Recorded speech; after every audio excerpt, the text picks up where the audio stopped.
Est-ce que Robinhood vient de tuer la DeFi? On a tous vu cette annonce d'expansion concernant Robinhood, son lancement de sa propre blockchain Layer 2.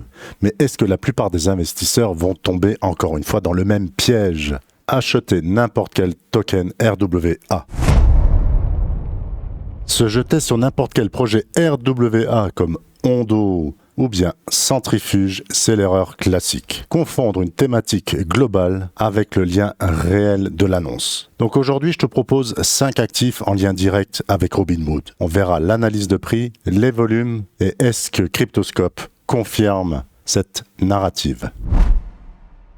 On va commencer par regarder la data concernant cette narrative sur les 7 derniers jours dans l'ensemble. Ici, finance traditionnelle number 1. On peut constater que c'est la même chose sur ces 24 dernières heures. Dans le top 20 et en première position. On compare les volumes bruts ici et ce que l'on peut constater, c'est que juste derrière les stablecoins, qui est un secteur extrêmement fort dans le marché des cryptos, ici on peut voir en 5e position RWA et 6e, 7e position tous les assets actifs en rapport avec la tokenisation des actifs traditionnels et principalement marché US. Donc déjà là, on peut constater ici que c'est un secteur qui est très en forme en ce moment. Mais on va aller chercher encore un petit peu plus loin et de manière plus spécifique ici. Et là, si je prends l'évolution positive sur ces 24 dernières heures, on peut constater ici ETP, ETF, tout ce qui est actif tokenisé, mais également en rapport avec Robinhood Chain, une nouvelle catégorie de meme coin. Donc déjà, on voit qu'il y a un engouement, qu'il y a un effet spéculatif.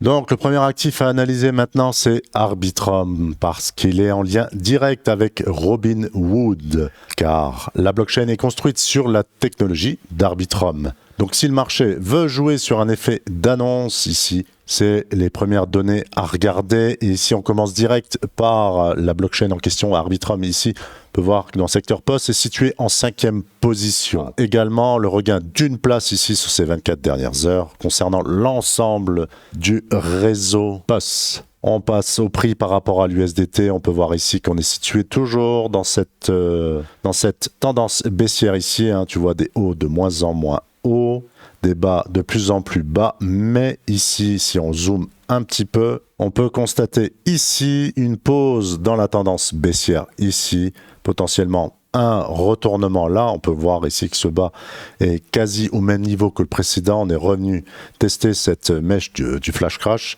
et si je regarde également par rapport à BTC, ce que l'on peut voir ici, c'est depuis le début de l'année, Arbitrum ne sous-performe pas par rapport à BTC et là est en passe de surperformer BTC comme on peut le constater ici, là avec cette belle bougie semaine.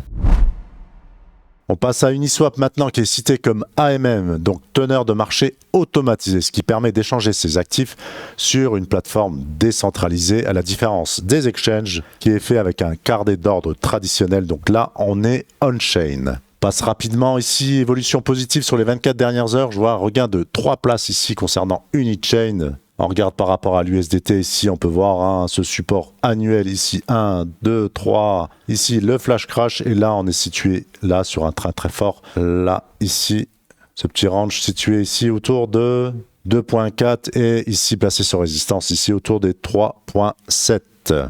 Uniswap et Arbitrum, même combat ici, tendance baissière depuis X temps par rapport à BTC. Là, on revient, on a des points bas de moins en moins bas, mais là, tu commences à le comprendre. On peut y voir un ralentissement quant à présent par rapport à BTC ici.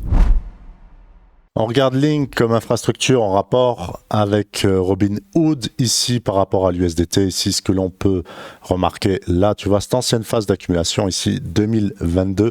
Là, tu vois une belle phase bien droite, ce genre de range qu'on a envie de voir avant de rentrer pour du moyen, voire du très très long terme ici. Et on commence à revenir dessus ici. Donc, on est posé là sur un support, on va dire, mensuel, voire annuel. Toujours cette bougie de flash crash, on revient ici, on est posé là. Est-ce qu'on va venir nickel comme en 2022 dessiner une phase d'accumulation parfaite comme ça ou repartir direct? Je ne sais te dire, mais en tout cas, si je le compare à BTC, ce que l'on peut voir, c'est qu'on est comme les autres actifs précédents dans cette phase baissière ici et on commence à avoir un ralentissement de Link par rapport à BTC au niveau de sa sur- ou sous-performance ici. Morpho pour la partie lending ici, la partie qui propose du rendement DeFi pour le grand public ici par rapport à l'USDT. Ce qu'on peut voir, on a ce range ici compris entre 2.2 et 1.47 à peu près ici. Surveillez cette cassure là, on est sur une phase de résistance là quant à présent.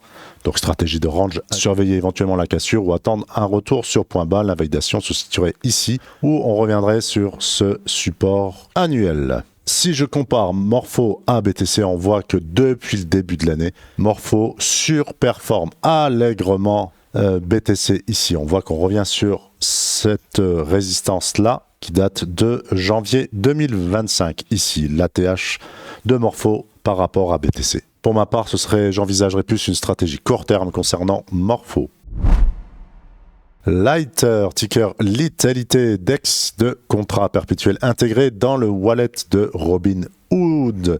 On regarde en USDT, on passe en hebdo ici, on avait cette belle phase d'accumulation ici, support annuel là, on arrive sur cette résistance ici. On passe en journalier, là, tu vois, on est sur résistance là, l'ancienne phase d'accumulation, attendre ce retour ici éventuellement.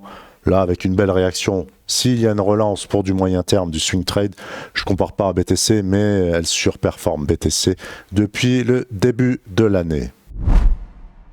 Mon verdict, l'annonce est très importante, je dirais même historique. Elle ne justifie pourtant pas un achat à l'aveugle juste parce que l'actif est dans un certain secteur. Mais Robinhood vient nous donner une watchlist en or. Maintenant, notre job, c'est de timer, d'attendre que le prix ou les volumes nous donnent raison de surveiller ces actifs. N'hésite pas à me dire en commentaire lequel de ces 5 actifs te semble avoir le plus gros potentiel pour les 6 prochains mois.